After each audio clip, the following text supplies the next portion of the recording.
Welcome back to my channel, guys. Today we're going to be doing another build on the Revell ME 262A-1A, a kit by Revell in 148.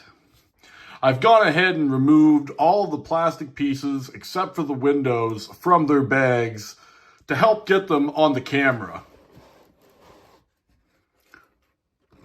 If we look at the side here, I don't know if you guys can see that very well, but on the side, you can expose the machine gun section.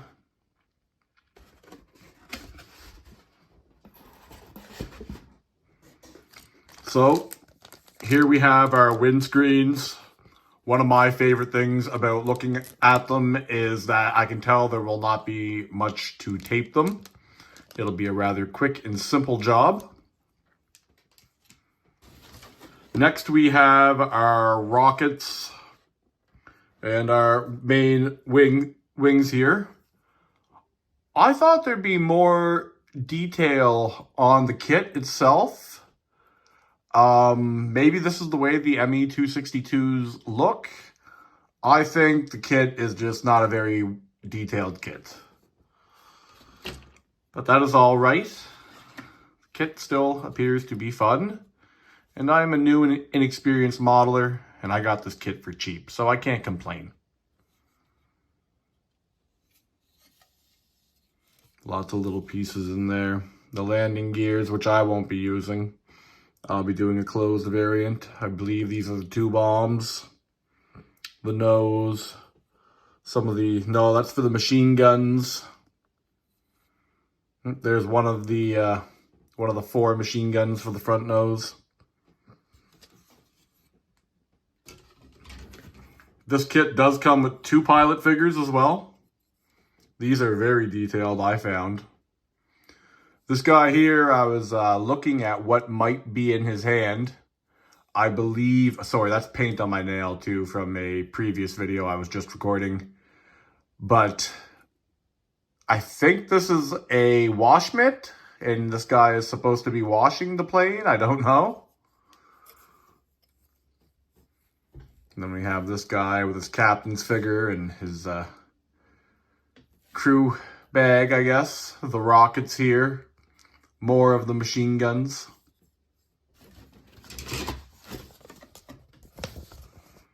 Our instruction manual. One thing I like about Revell kits is they include the names for all the parts. So if you're unsure of what it actually is, you can look it up. Really helps you figure out what you're painting. And last, our decals. And they are quite historically accurate. I, for one, would not want to do a kit if they did not include the historically accurate decals. That's what they fought in, that's what they crashed in, and that's the way I want to do them. So, now that you've seen all the pieces we got in their kit, let's put them all together. Hard to believe our very first step is to glue our fuselage together.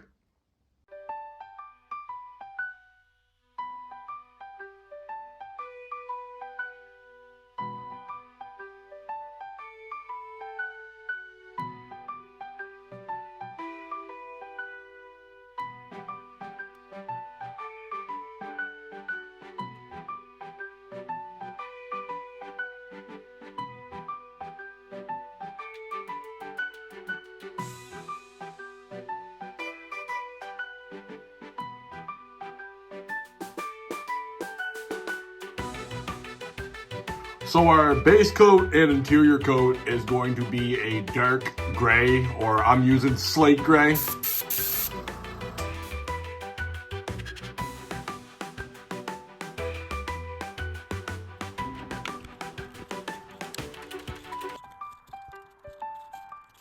Now we assemble the forward machine gun bay using these pieces.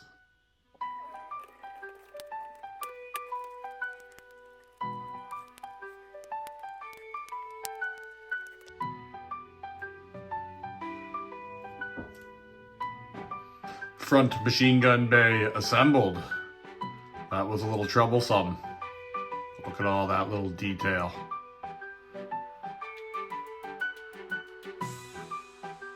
I'm going to be making this, so although it will be hung from the ceiling, I will be able to still remove this and show people the machine guns are inside. Next, connect these three. Wings went together easy, no fitment issues. Put these together.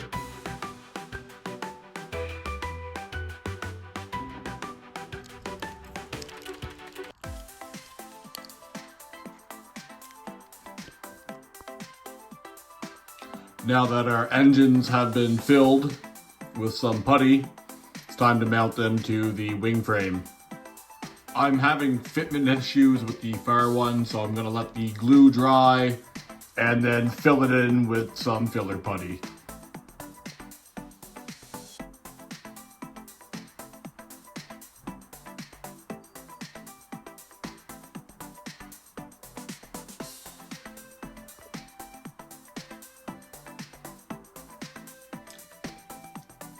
Where I have nothing to seat the landing gears when they're closed, because this plane is designed to be left open, I find sticking some paper towel in here helps lay them on top and line them up.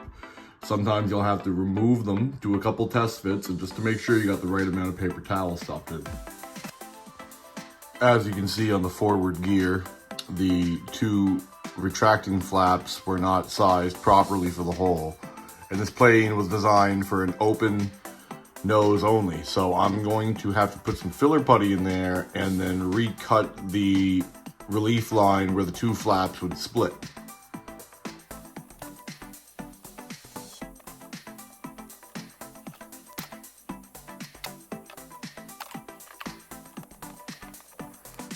The two bomb holders on the bottom placed.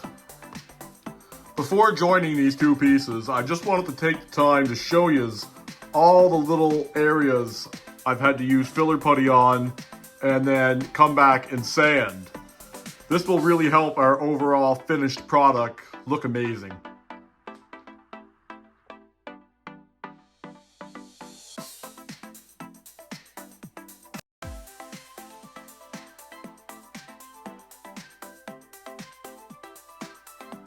Our last major thing we now have to accomplish before paint is our windows. So we're going to tape these off, do the best job we can, because this will affect our overall model if we do a sloppy job.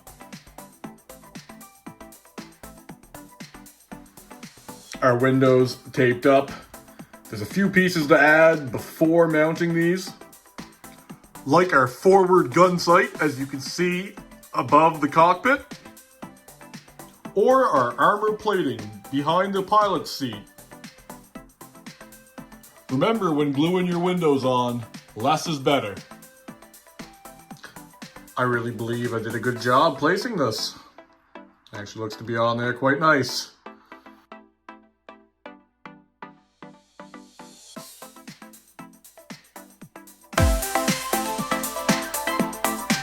We're almost ready for paint now. We just have to give our model a quick wash.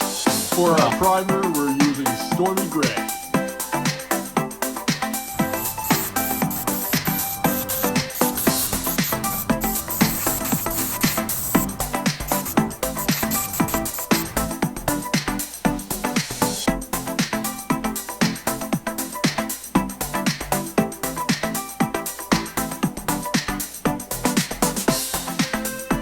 Make sure to hit your primer coat with a coat of sealer. I bought the specific right colors for the majority of the exterior of this here. I don't have a Model Air white, but I believe the white that I have here will do suffice for the nose. The fact that I now have these paints readily available, you can guarantee there'll be another German Second World War plane in the foreseeable future. So with our two designs we can go for, I'm going to go with the lower one. It's a lot easier to do with an airbrush, and it's a little bit more of a challenge compared to the top one. Studying only the bottom half of the page in front of you, that is what we will look at while we freehand on our design. So we're going to start with our light blue along the bottom and you can see it comes all the way up across the tail fin and the side of the plane. We will avoid the entire nose and do that last since it'll be white.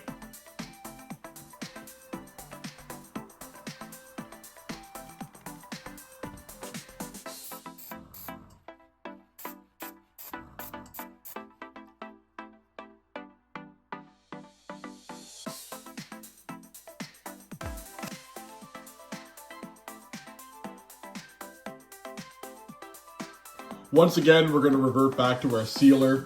I find the more sealer you use during a paint job, it really helps with when you're putting on your stencils to stop you from ripping your paint back up.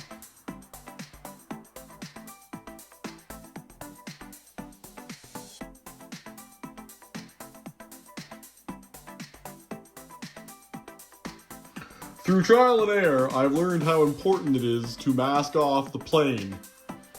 I'm now going to be spraying dark green.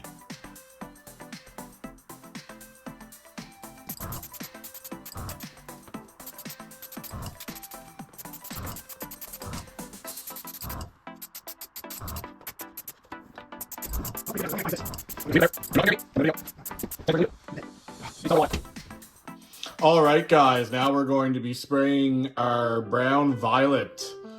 I've gone ahead and masked off our plane off camera. So, let's make this look one step closer to an ME262.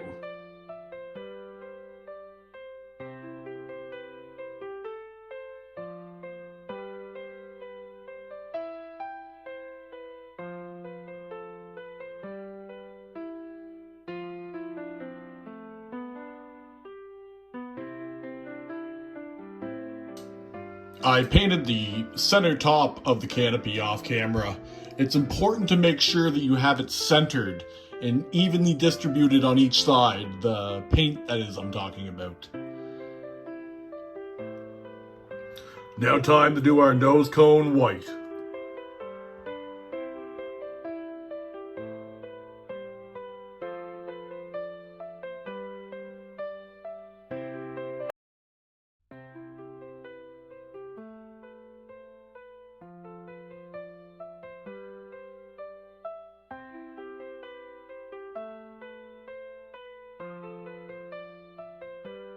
I'm unsure if I like what I did there. I know it doesn't look proper, so I might take a second attempt and see if I can do a better job at the dotting on the side. So my plan to save this paint job is I taped up the plane as you see it now, and I'm gonna paint just the exposed side here. And then when I remove this top piece of tape, if I don't like the canopy job, I'll repaint the entire midsection of the plane blue and then repaint just the midsection. So after touching up, I've already done the other side, which you can't see in the camera now, but I've just been dabbing with a small brush like so. And I find the result is a lot better. Just go at random. And I'll have to come back and do my dark green colors here in a bit.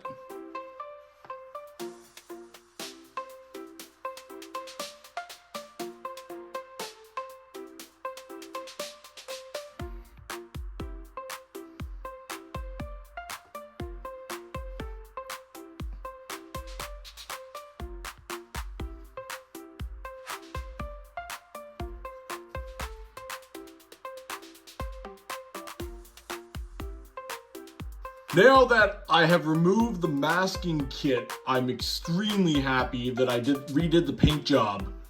I now have to paint the forward machine gun section, and then it will be time for decals.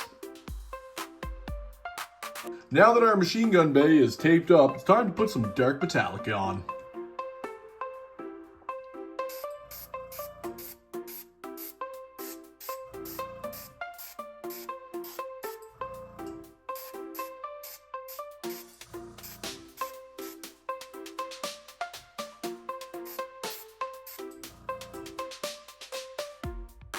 I had forgot to install our rocket holders, and that can be done simply by placing them like so. Eyeball it and make sure the distance between the two is the same. Voila. Before we begin with our decals, I'm going to try something I've never done before. Some chipping. So I'm going to take some silver or shimmering silver paint and dry brush it on areas that would be chipped. So along the fronts of the wings, along the top of the fuselage where the pilot would have walked, and along compartments that they would have accessed, like the machine guns. I assume where the bullets would come out the front of the nose too, there would be some chipping in that area from heat, different things. And yeah.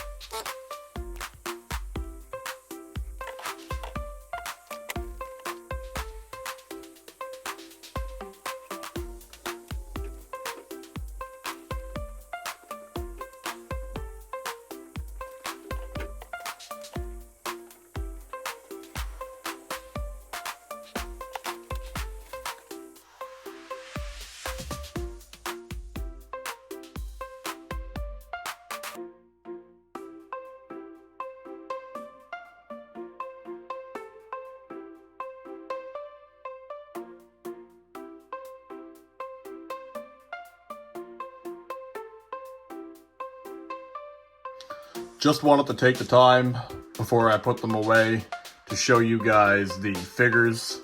Unfortunately, there was no seated figure included with this kit, so I'm not going to be painting one. I'm going to be saving these for another day, and I will incorporate them, hopefully somehow, on my O-scale layout. I know, like, this guy down here, he does have a captain's hat on, but I'm sure there's somewhere I can paint these and hide these when it's time for figures on the layout.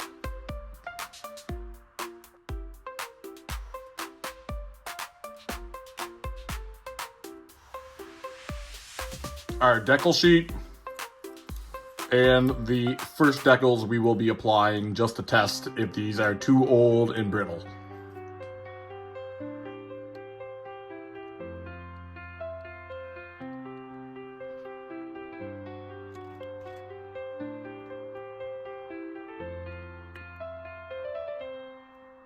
Unfortunately, my phone died when I was adding all of the small detail to this plane. I don't know if you can see it, but there's some red lines along the wing on both sides. Some of the safety markings there and there.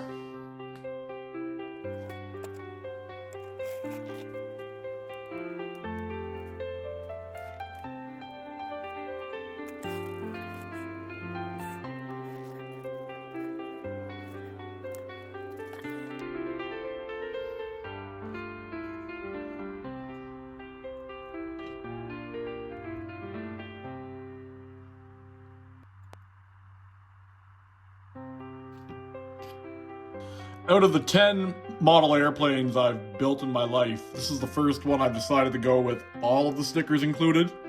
I'm quite proud.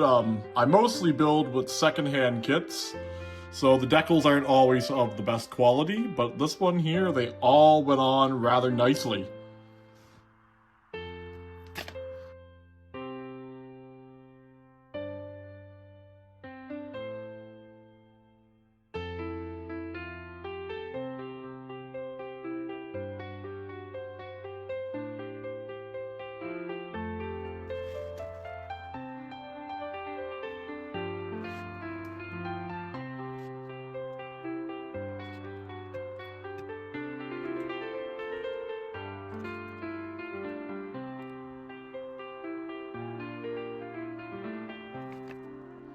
Give you guys a little close-up of the plane. This is with all the decals included in the kit placed.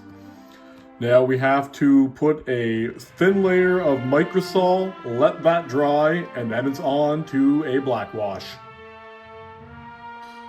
I'm upset with myself. I ruined the decal on the right side of the wing.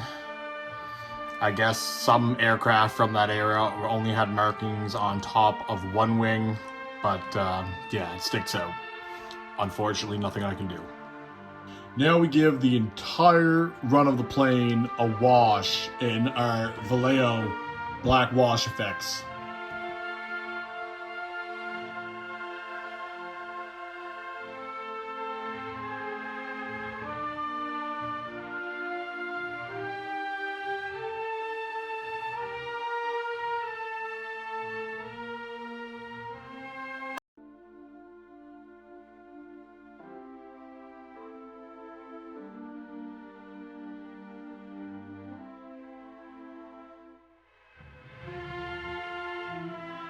Now time to add our rockets and bombs.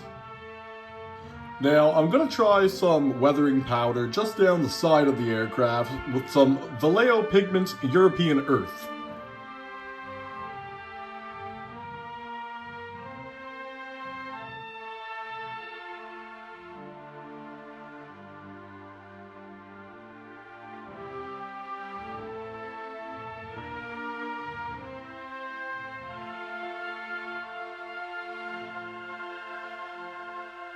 I can continue to bore you with me spreading weathering powder on, but I'd rather just show you the end result. Overall, this kit went together fairly easy. Little filling needed to be done, but I wasn't really impressed with the exterior of it. I found there should have been a lot more panel lines, a lot more rivets, the small little things you'd notice on the exterior of an airplane from this era. But I've never seen an ME 262 up close. Maybe that's the way it's supposed to look. One plus was that the decals slid off the water transfer paper just like butter. And that was a first for me, and I enjoyed that.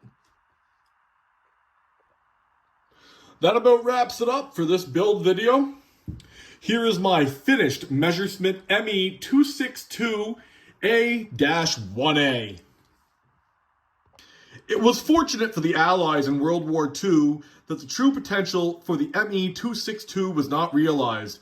In the beginning, Hitler envisioned this revolutionary new aircraft as a ground attack bomber and not a defense interceptor. Recognized as the world's first fully operational combat jet aircraft, the ME 262 could have stopped the Allied bombing campaign. But in the end, the ME 262 was developed too late to make a difference. The first flight of the ME 262 was on April 8, 1941. It was able to reach a top speed of 541 miles per hour, which was far faster than anything else in the air. In the role of the fighter, the ME 262 achieved an amazing kill ratio of 5-1, with over 540 downed aircraft. For firepower, the ME 262 had 4 30mm Mk108 cannons mounted in the nose section. Germany had built 500 of these aircraft, but I know the biggest problem with them is due to a shortage of alloys, they had to use a cheaper, lower grade alloy in the making of the jet engine, making the ME 262s prone to failure at about 25 hours.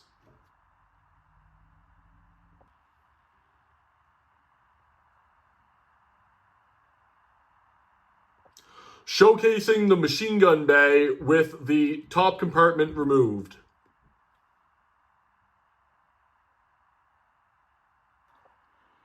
If you found this video informational, helpful, entertaining, please like and subscribe. It's the small things like that that continue to help me make videos like this and continue to post. Until next time, thank you for watching.